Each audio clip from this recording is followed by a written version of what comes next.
Scientists just proved that your dog actually understands what you're saying, not just your tone, the actual words. And a bird that Charles Darwin saw 190 years ago just showed up again on the same island after being declared extinct.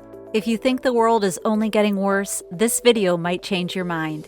Welcome back to Global Positive News. Today, we've got 7 stories and scientific studies that could genuinely change how you see 2026 and will definitely bring a smile to your face. Let's get into it. Let's start with something close to home. For years, scientists assumed dogs responded to commands through tone of voice and context. They thought the word itself didn't matter much. A new study from Hungary just proved that wrong.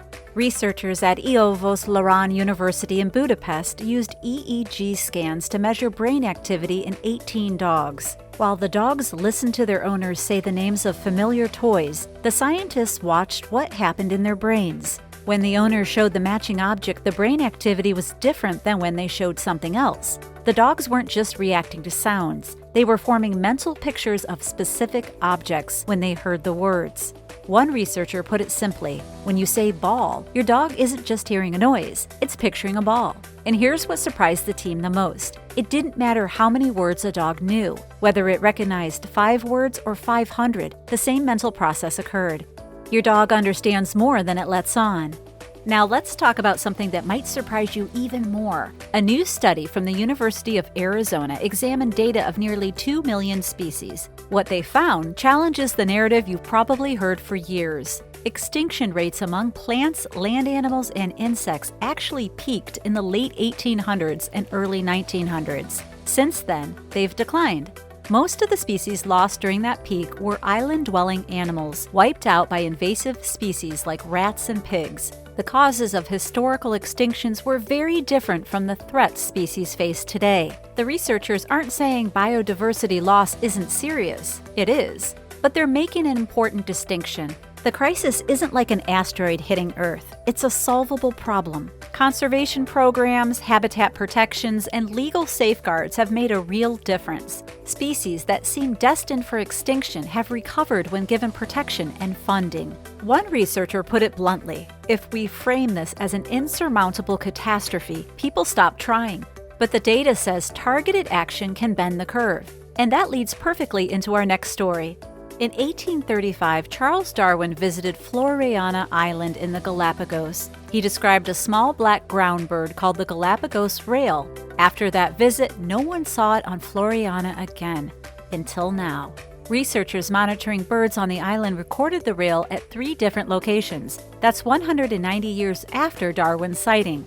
The return is almost certainly the result of a massive effort to remove invasive species. Rats and cats had devastated the island's native wildlife for generations. A team, including Island Conservation and the Charles Darwin Foundation, ran a campaign to eradicate them, using targeted methods while protecting native predators. The community got involved too. Residents kept pet cats indoors. Slowly, the ecosystem began to recover. The rail likely survived on other islands and eventually made its way back. Or a small population hung on undetected until conditions improved. Either way, nature found a path. Once the threats were removed, life returned. And speaking of the Galapagos, something even bigger just happened on Floreana. In late February, park rangers carried 158 giant tortoises up a volcanic ridge and released them into the wild. These weren't just any tortoises. They were descendants of a species that hadn't walked on Floreana in 175 years.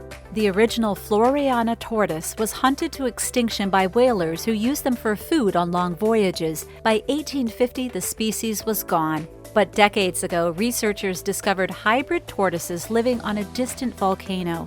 DNA analysis revealed they carried Floreana genetics, likely the offspring of tortoises thrown overboard during naval battles centuries ago. For 15 years, a breeding program raised over 700 hybrids. Now they're coming home.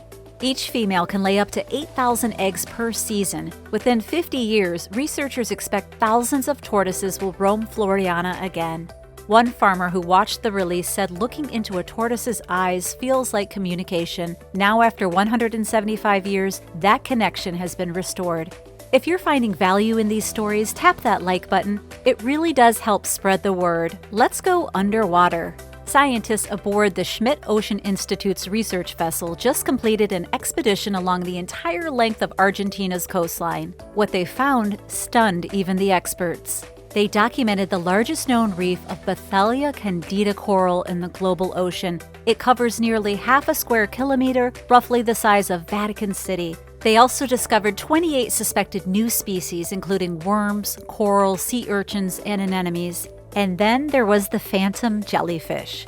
This deep-sea creature can grow as long as a school bus. Its bell reaches over 3 feet across, and its arms can stretch 30 feet. The team filmed one at 250 meters depth, with juvenile fish swimming around it. They also found Argentina's first documented deep-water whale fall, a spot on the sea floor where a whale's body landed after death. These sites become temporary ecosystems, feeding everything from sharks to microscopic worms for decades. The lead scientist said they opened a window into Argentina's biodiversity only to find there are many more windows left to open. Now for a technology story that could reshape how we power the world. For decades, lithium-ion batteries have dominated everything from phones to electric vehicles. But lithium is rare, expensive, and mined in only a handful of countries. That's created supply chain vulnerabilities. Sodium-ion batteries are the alternative. Sodium is cheap and found everywhere. And after years of development, the technology is finally hitting the market. In China, battery giants CATL and BYD are building massive production facilities. Cars are already being sold with sodium-ion battery packs. Scooter makers have launched models powered by the technology. And in the United States, a startup called Peak Energy is deploying grid-scale sodium-ion storage. The energy density is still lower than high-end lithium cells, but it improves every year. For small vehicles, urban commuters, and grid storage, sodium is already good enough. The implications are significant. A cheaper, safer, more abundant battery could accelerate the shift to clean energy without relying on a handful of mining operations. Let's end with a major policy shift. Colombia just announced it will no longer approve new oil or large-scale mining projects anywhere in its Amazon. That covers 42% of the country's entire territory. The environment minister called it an ethical and scientific commitment to prevent forest degradation, river contamination, and biodiversity loss. There are currently 43 oil blocks and 286 mining requests that haven't yet broken ground in the Colombian Amazon. Under the new measure, those projects will not move forward. Colombia controls only about 7% of the total Amazon biome. The minister acknowledged that and called on neighboring countries to adopt similar protections. Brazil, which holds nearly 60% of the Amazon, has moved in the opposite direction recently, but Colombia is hoping its decision creates pressure for regional cooperation.